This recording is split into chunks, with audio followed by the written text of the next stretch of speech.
je tourne la manivelle. Alors, bonsoir. Bonsoir à tous. Un peu d'attente, Voilà. voir s'il y a du monde qui se connecte. Voilà, tac. Ça passe là. Voilà, hop. Bonsoir à nos amis belges qui nous rejoignent. Bonsoir au Champagne Patrick Boivin. Bonsoir Cricri. Bonsoir Louise. Bonsoir Tonio. Bonsoir à tous. Voilà, ça y est. On vous avait promis un petit direct ce soir. Donc c'est le seul de cette semaine, pardon, alors ça ne veut pas dire qu'on ne publiera pas, mais c'est vrai qu'il y a un jour férié cette semaine en France et on a décidé en fait de ralentir un petit peu le rythme de nos publications, de nos directs en tout cas, parce qu'effectivement on est déconfinés et le travail reprend. Bonsoir JC, le travail reprend, donc voilà. Mais on ne voulait pas quand même faire une semaine sans vous proposer une petite dégustation. Le travail d'expédition reprend. Le travail d'expédition reprend. Le travail dans les voilà. villes, c'est toujours très très actif. En plus, on a de la chance, il fait très très beau. Donc voilà. Donc on voulait pas passer une semaine quand même sans vous proposer une petite dégustation. Et on vous avait promis la dégustation de notre 3e 100%, puisque ces dernières semaines, on vous a proposé la dégustation du 100% chardonnay, la rebelle. La semaine d'après, on vous avait proposé la provocante ou dans l'autre sens. On ne vous a pas proposé encore l'impertinente. Donc il n'était pas question d'arriver à l'ascension sans faire le petit tour de cette cuvée particulière qui est aussi une de nos créations.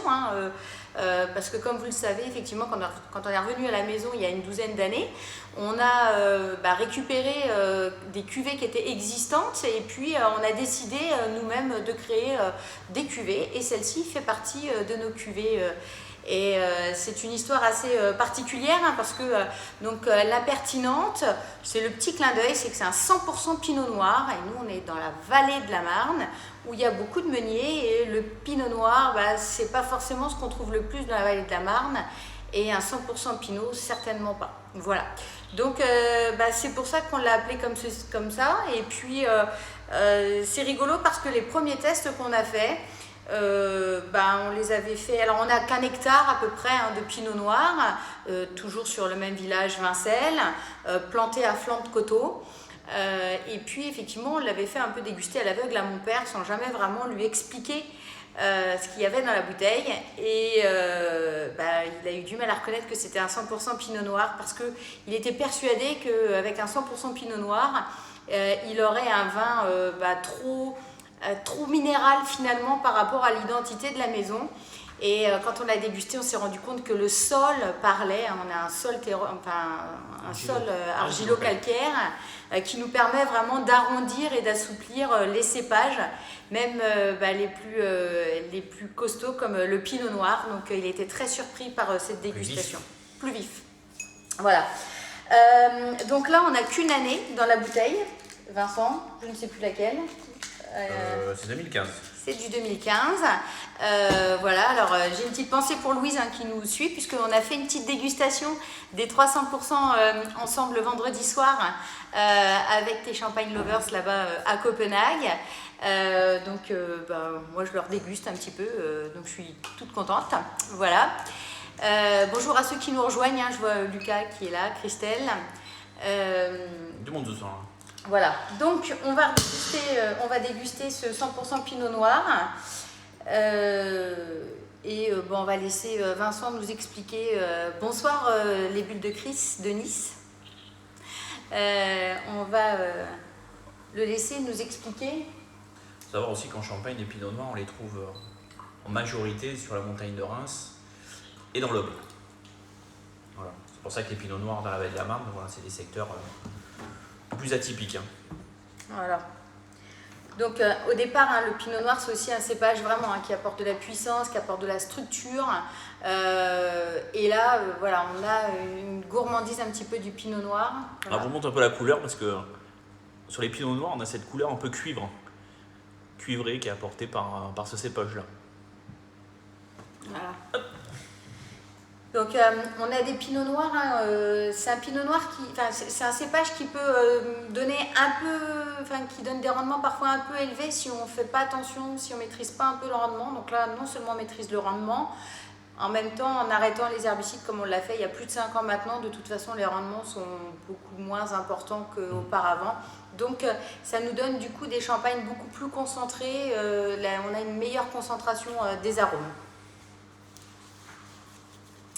Alors, qu'est-ce qu'on a? Pourquoi pas annoncer que c'est un millésime? Bonne question Rudolf.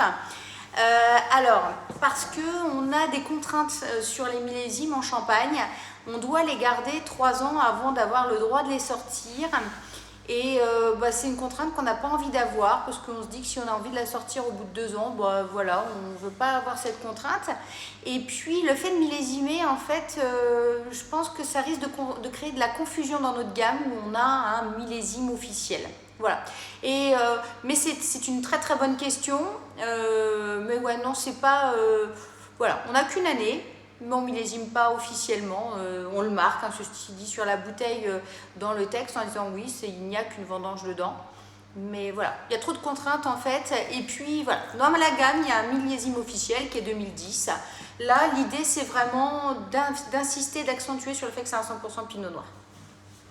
C'est bon, j'ai bien répondu, Rudolf? N'hésitez pas, hein, si vous avez des questions, n'hésitez pas. Je vois le coucou de Romain, bonjour René, n'hésitez pas, ce sera avec grand plaisir qu'on y répondra. Bonjour Anastasia. Alors?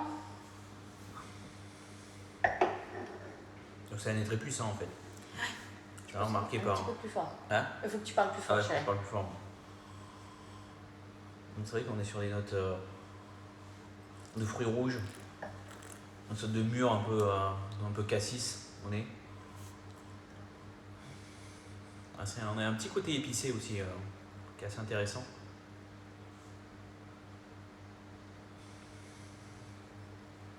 On sent déjà que c'est une approche, qu'on va avoir quelque chose de puissant. De puissant et d'ample.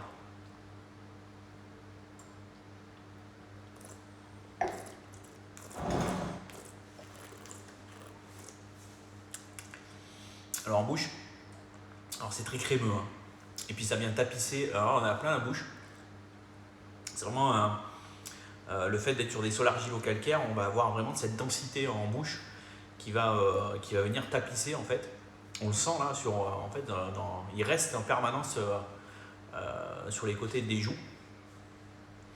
Et on trouve ces arômes de fruits rouges, hein, vraiment caractéristiques du pinot noir. Et il y a une belle tension aussi, je trouve, sur cette cuvée là. Il y a une belle fraîcheur en fait, effectivement. Moi je sens pardon parce que ce soir en plus j'ai mis un peu de rouge à lèvres. Et malheureusement, tous les produits un peu cosmétiques nous transforment un peu les arômes. C'est pour ça que normalement, il ne faut pas être trop maquillé, etc. Moi, j'ai voulu me faire jolie pour vous ce soir. Mais du coup, moi, j'ai un petit peu la framboise un peu fraîche, là, ce soir, en tout cas. Je vois qu'on a un coucou de Sébastien aussi, de Fabien, pardon. Mais ouais, j'ai un peu la framboise qui se dégage et... j'ai une petite épice qui revient derrière. J'arrive pas à dire si c'est pas la violette. Mais voilà. Bon, c'est pas une épice la violette, c'est une fleur. Oui, c'est une fleur. Ouais, c'est fin de journée, ça, c'est toujours compliqué. Oui. J'ai une fleur, peut-être pas comme... C'est un peu violette. T'as raison, c'est pas une épice. Mais effectivement, on est... Ce qui est sympa sur ce champagne-là, c'est son côté crémeux en fait. Ouais. Et élégant à la fois. Il y a vraiment une fraîcheur qui... on a ce côté enveloppant et en même temps, on a une tension un peu gourmande en fait. C'est assez surprenant. C'est marrant. Ouais. On est sur l'acidité de la framboise et pas sur une acidité d'agrumes qu'on pourrait trouver sur un blanc de blanc ou sur un autre champagne. Souvent la minéralité nous amène sur ces côtés-là, pamplemousse, agrumes. Là on a une tension sur un fruit rouge. Donc ce côté un petit peu cassis, framboise, qui reste là en fond de palais. Donc c'est des cuvées qui pourront voilà, soutenir des plats sans problème, hein. On peut aller sur des choses un peu cuisinées, comme l'agneau par exemple. On peut aller sur de l'agneau, on peut aller sur un tartare de thon, on peut aller sur des choses voilà, avec de l'accompagnement, avec de la sauce, avec un peu de crème. Je pense que c'est sur le canard. Magret de canard. Magret de canard avec une petite sauce groseille. Voilà, le rapport voilà, viande sauvage, fruits rouges, c'est quelque chose qui peut matcher bien comme il faut. Ouais. Alors justement, Fabien te posait cette question, mais en même temps, tu es en train de répondre qu'elle a Cormeille et Champagne, et il demande si c'est facile à aimer. Au-delà de la facilité à aimer, ce qui est intéressant avec ce champagne, c'est que c'est assez atypique en fait, hein, un pinot noir sur un sol argilo-calcaire. Effectivement, ça donne des choses assez atypiques et c'est ça qui est intéressant dans notre région. Voilà, on ne trouve pas ce genre de champagne partout. Voilà, quoi. après, facile à aimer, généralement les 100% c'est assez exclusif. Que ce soit le meunier, le chardonnay ou le pinot noir, c'est soit les gens ils aiment, soit les gens ils aiment pas. C'est vraiment quand on est en dégustation comme ça, qu'on a une clientèle en face de nous qu'on fait déguster, ben c'est blanc ou c'est noir. Il n'y a pas de oui, bon, c'est soit on aime les pinots noirs, soit on aime les chardonnays, soit parce que c'est des vins très expressifs. On a vraiment la caractéristique du cépage, du coup pour affiner son goût en champagne, c'est vrai qu'on a l'habitude de boire des vins d'assemblage, donc on assemble tous ces cépages-là.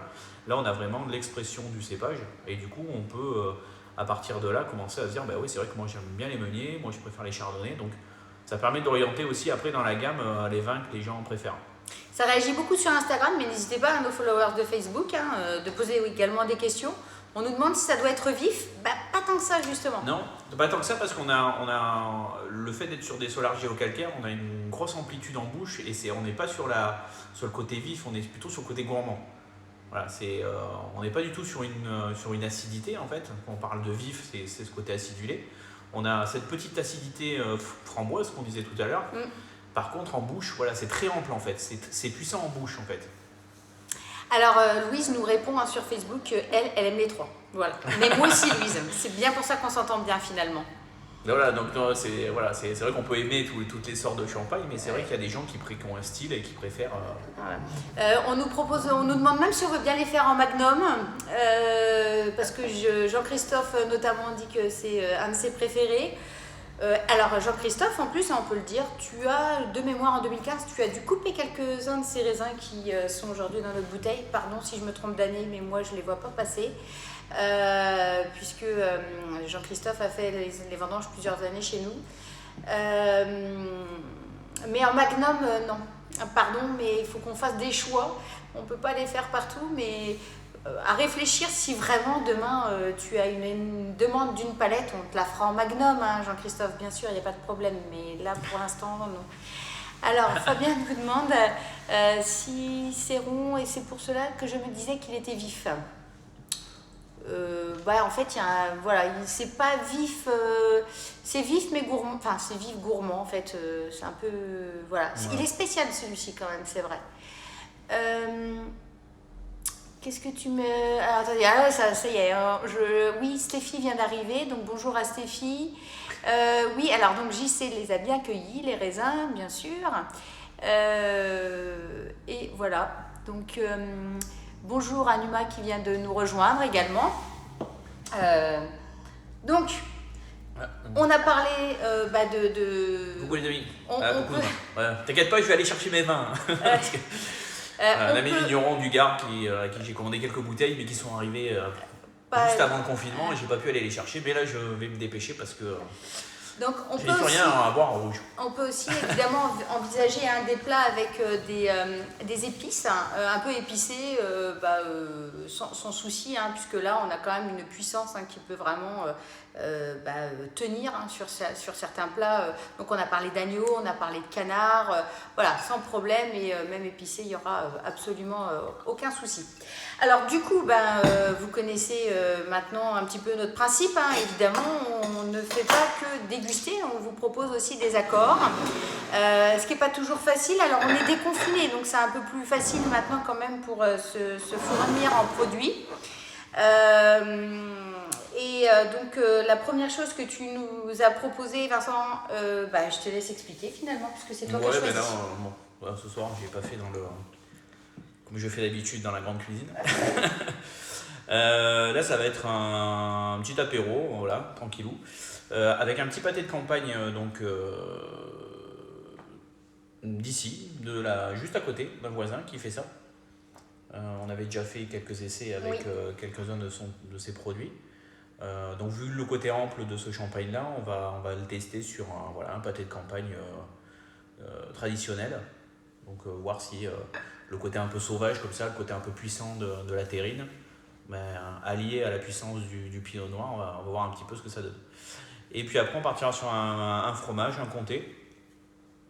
Comté qui est un peu le passe-partout fromage champagne. On va voir ce que ça va donner avec ce côté fruits rouges apporté par le pinot. Ok, alors Allez, en avant, c'est bien parce que les gens nous regardent. N'hésitez pas en tout cas à poser des questions si, voilà, sur Facebook ou sur Instagram, avec plaisir. Alors on nous demande quand même s'il faut prévoir 3 ans à l'avance pour les magnums. Oui, au moins, effectivement. Le champagne, c'est aussi une question de patience finalement. Donc, chez Fabien, alors j'ai pas eu le temps de regarder ce que Fabien nous demandait. Alors, pardon, toc. Acidulé du fruit rouge. Et alors, avec de la matière si ample. Oups. Oui. Fruits rouges, épices, enfin voilà. De toute façon, ça passera. Après, ce que je te propose, Fabien, c'est si tu avais envie de faire des essais. Bon, on les fait ensemble, quoi, tu vois, un jour, on se prend quelques heures. Alors, Fabien est un chef qui cuisine tout de A à Z chez lui, dans son restaurant à Châlons, en Champagne. D'ailleurs, il fait des plats emportés pour tous nos amis de là-bas.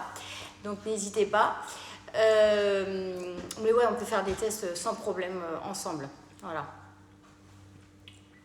Bah, ça tient la route. Ça tient la route? Alors, je peux goûter? C'est marrant parce que une fois qu'on a le pâté en bouche, le nez il change. On a un nez beaucoup plus sur le fruit, beaucoup plus aromatique. Mais c'est vrai qu'il perd pas par rapport à une terrine. Là, c'est une terrine de campagne cochon, quoi. Quelque chose de très à la fois doux et puissant, mais je trouve que ça marche pas mal. Là. Ce qui est bien relevé. Autant il y a des champagnes, ça modifie un petit peu la bouche, autant là je trouve que ça ne le modifie pas du tout.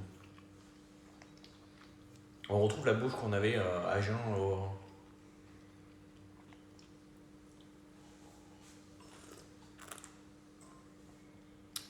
Oui, je suis d'accord. D'ailleurs, ça vient vraiment donner un petit côté élégant en fait à cette terrine. Parce qu'elle dit la torture encore. Allez, pour nos amis anglais, nos expatriés qui n'ont pas de pâté chez eux. C'est vrai que c'est la petite torture du soir. Ouais, on va manger du pâté en buvant du champagne. En fait, ce qui est bien là, je trouve, c'est que ça donne vraiment un petit côté élégant, c'est-à-dire que ça twiste un petit peu cette terrine. En fait, ça lui donne une petite côté. Ça lui apporte vraiment de l'élégance en fait. Donc c'est un accord très sympathique, bien choisi Vincent, bravo.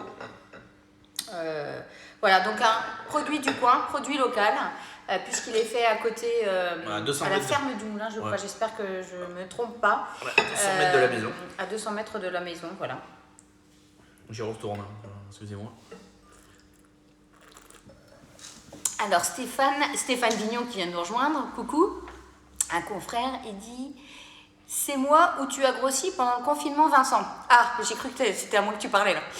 J'ai dit, on va plus être copains. Pas grossi, j'ai pris de la masse. J'ai tapé des piquets. Oui, bon.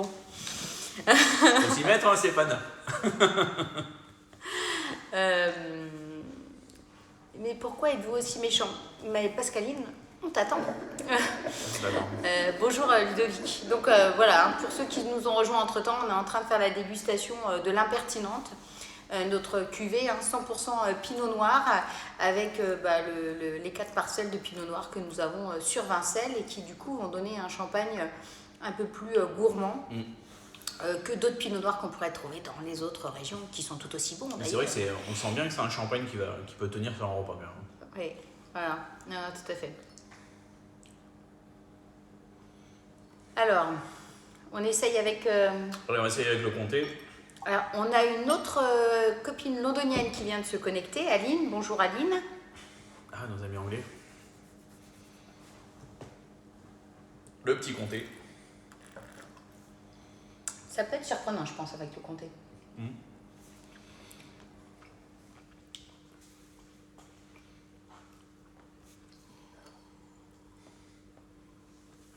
Ah, merci. Ludovic nous dit que hier soir, il a dégusté le coteau champenois rosé et que c'était une tuerie.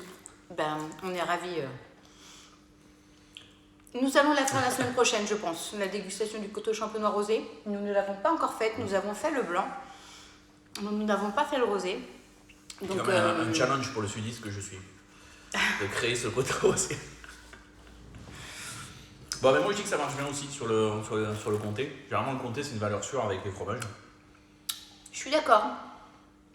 Je craignais que ça tue un peu le côté fruits rouges, mais pas du tout. Alors c'est vrai que ça ramène un peu plus de côté fruits jaunes. Ouais, j'ai un peu plus de tension à l'arrière, mais je pense que c'est dû à la salinité du comté. Ouais.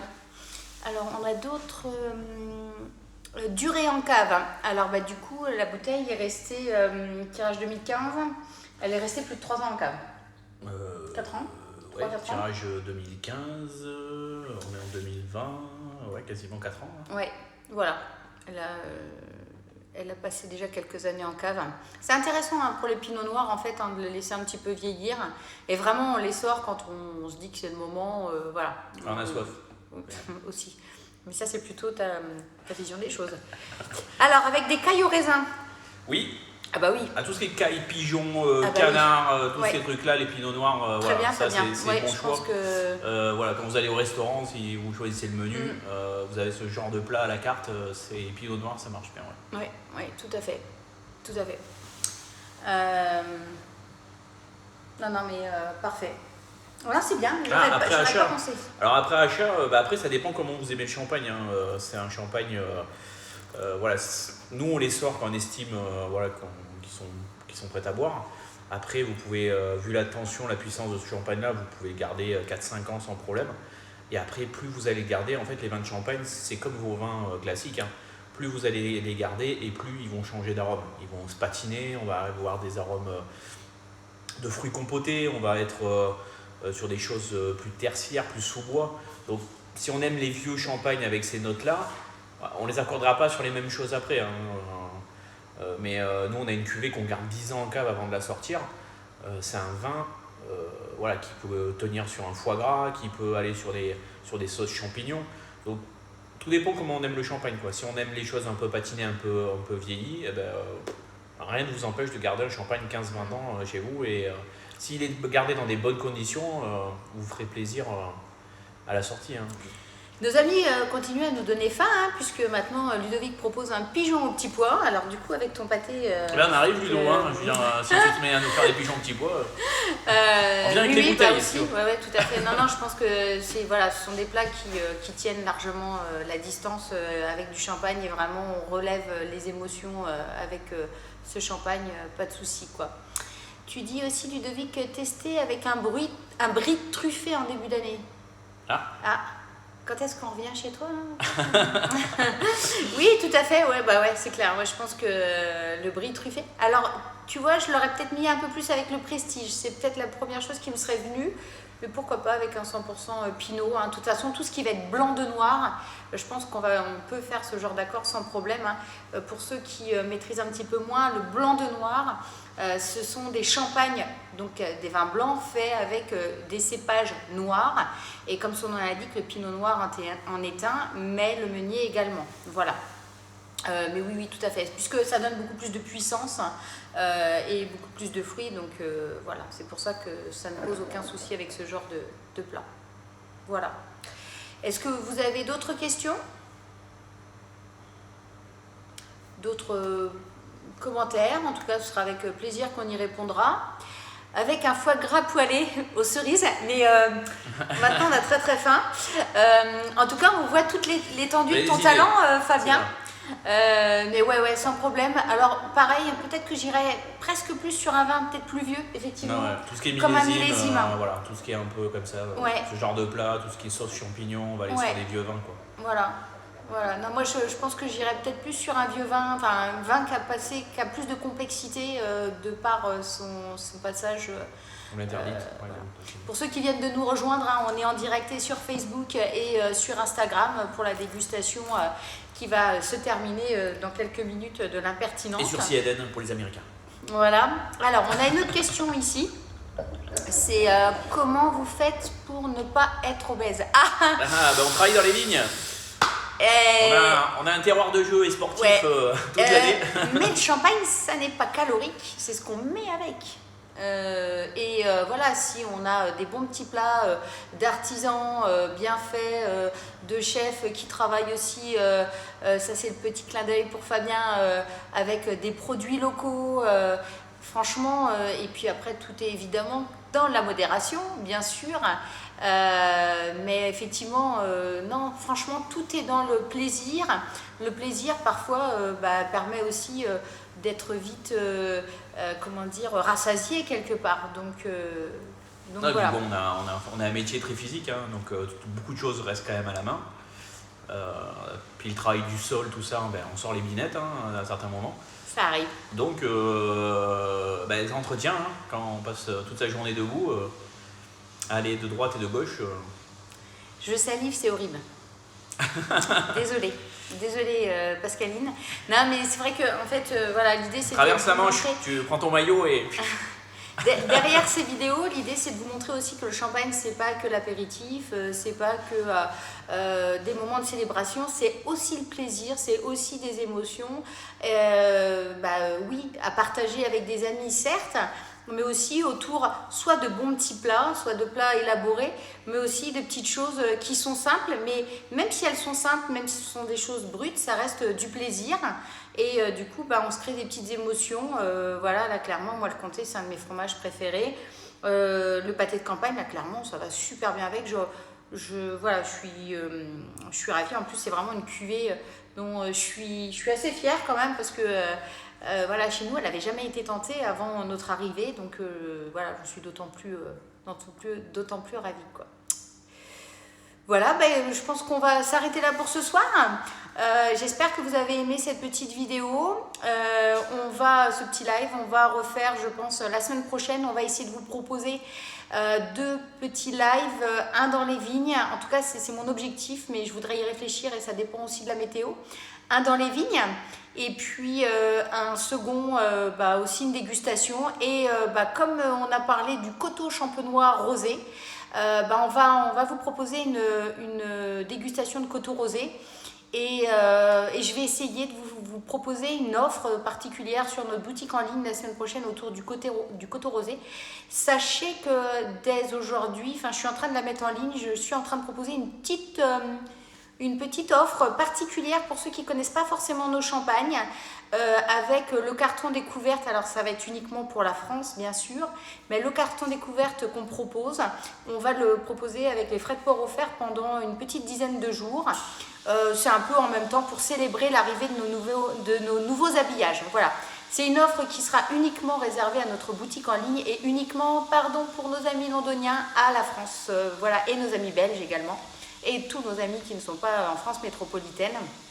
Mais voilà, l'idée c'était de marquer le coup sur nos nouveaux habillages et puis en même temps pour tous ceux qui ne connaissaient pas, dans ce carton découverte vous avez une brute, une extra brute, une rosée, une millésime, une prestige et la dernière va m'échapper, je crois que c'est une nature. Voilà. On vous souhaite, merci à tous, on vous souhaite une bonne soirée, on vous remercie de nous avoir suivis de nouveau, restez connectés, je vais bientôt vous dire quand est-ce qu'on fera ces nouveaux lives. En tout cas, nous on aime beaucoup ces moments où on partage avec vous et ces moments où il y a une sorte d'échange, même si effectivement c'est par écrit, c'est toujours ça.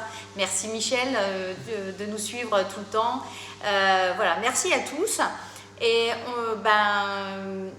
bonne soirée, profitez bien de ces jours et notamment il y a des jours fériés donc profitez-en, il va faire beau et puis prenez soin de vous et comme on le dit en anglais aussi, si vous êtes à 5 km de chez nous, voilà, aussi, la porte est ouverte, on n'oubliez pas, on reçoit, il n'y a pas de problème, c'est parti là. On fait des visites dégustation, n'hésitez pas à nous demander des informations et comme on le dit à chaque fin de nos vidéos, Take care and drink champagne. Bonne soirée. Au Bonne soirée tout le monde. revoir.